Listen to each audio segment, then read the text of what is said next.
TV7 Israel News is made possible thanks to your generous donations. Shalom, good evening. This is TV7 Israel News broadcast to you from Jerusalem, and in today's top stories.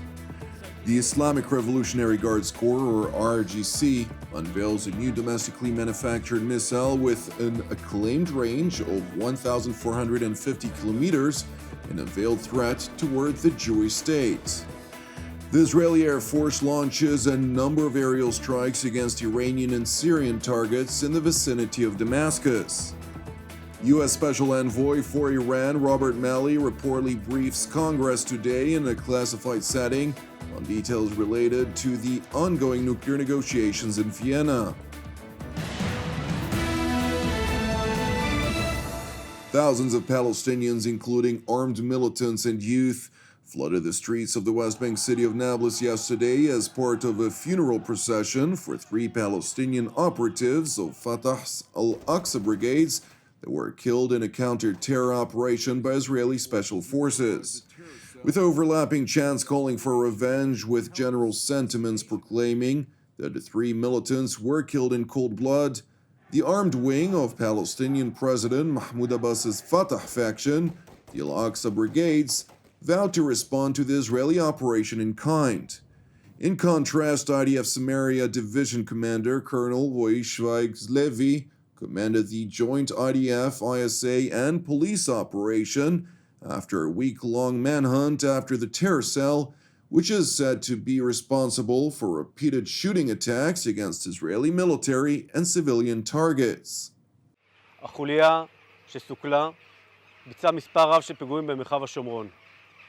הפעולה אותה ביצע הימ"מ הייתה גולת הכותרת במבצע ארוך בן כמה שבועות, בו יחידות משטרה, צה"ל, בהכוונת השב"כ, ביצעו מספר רב של פעולות על מנת לסכל את החוליה. הפעולות היו מקצועיות ונחושות והובילו בסופו של דבר לתוצאה מוצלחת.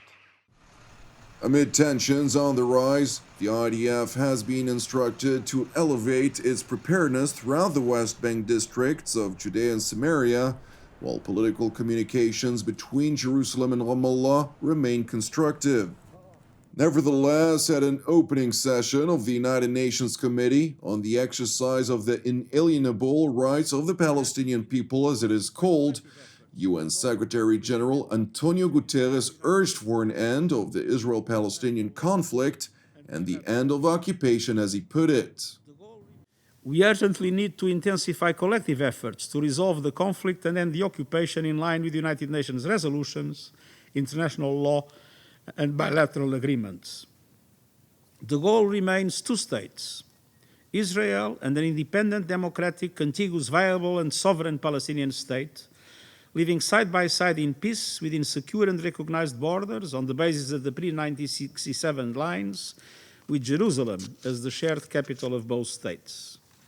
There is no plan B.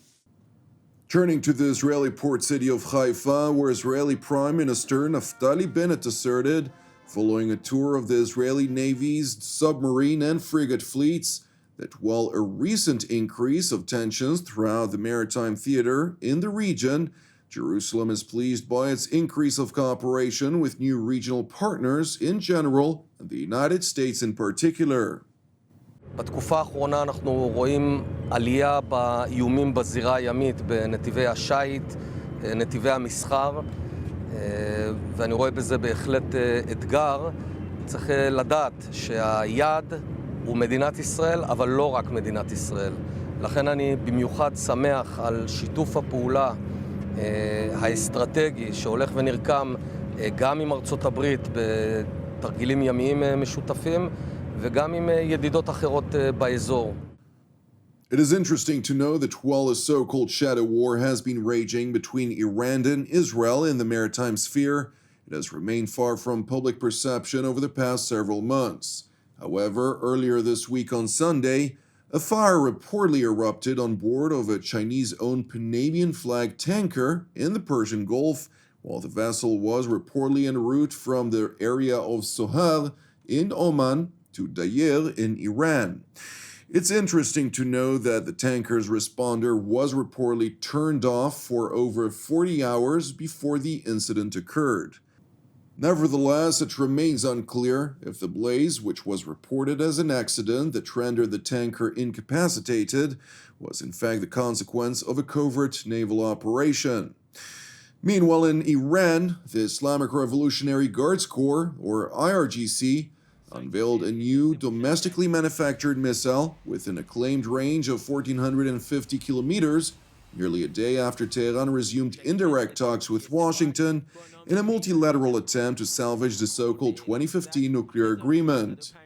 It is important to pay attention to the name given to the newly unveiled missile, Khaybar Sheikhan, Persian for Khaybar Breaker, a clear reference to the Battle of Khaybar of 628 AD, when Muslim armies, led by their religion's founder, Muhammad, attacked Jews living in the oasis situated in today's Kingdom of Saudi Arabia, forcing them to flee the region.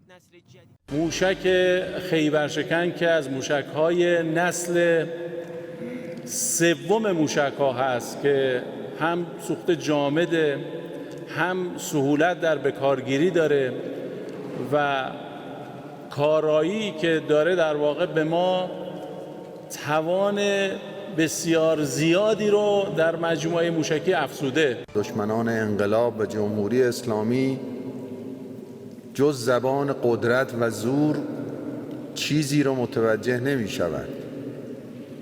اگر ذره احساس بکنند که در تهاجم به انقلاب اسلامی، نظام اسلامی، منافع کشور ما فایده بیشتر از هزینه و تلفات رو می توانند به دست بیاورند، در انجام تهاجم نه نگران اخلاق و انسانیتند، نه نگران حقوق بشرند، نه نگران نکوهش رسانه ها هستند، نه از قدرت دیگری می ترسند.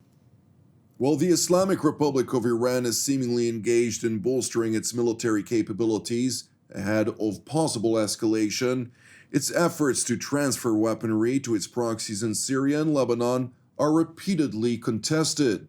The Syrian military announced that several minutes before 1 a.m. last night, bursts of missiles were detected entering Syrian airspace from the direction of southeast Beirut, Lebanon.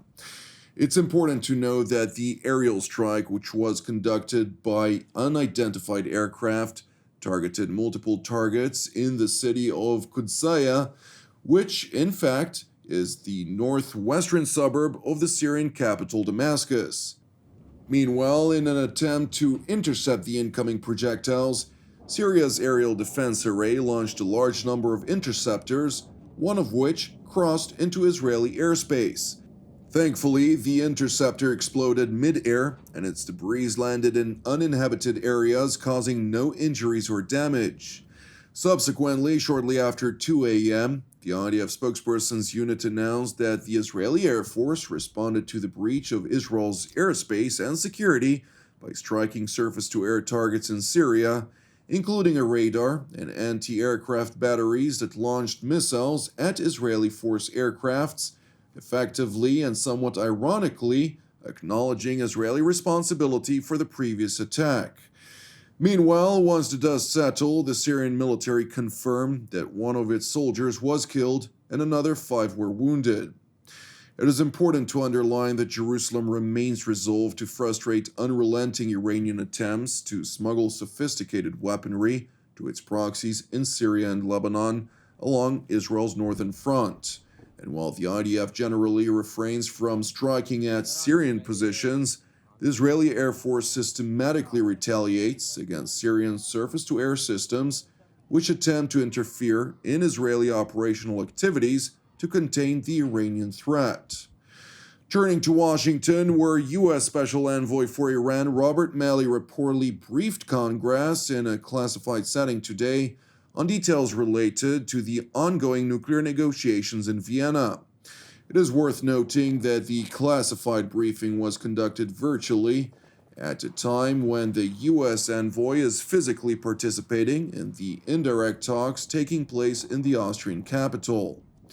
Meanwhile, American media report that the Biden administration believes it has until the end of February to salvage the so-called JCPOA.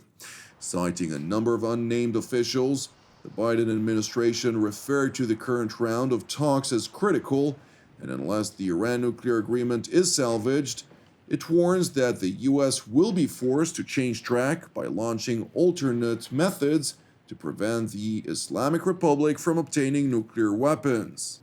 It is important to highlight an observation that while many indications point to an imminent revival of the 2015 nuclear agreement, Iranian officials across the board continue to complain that part of their demands on sanctions relief have so far been left unaddressed in Vienna.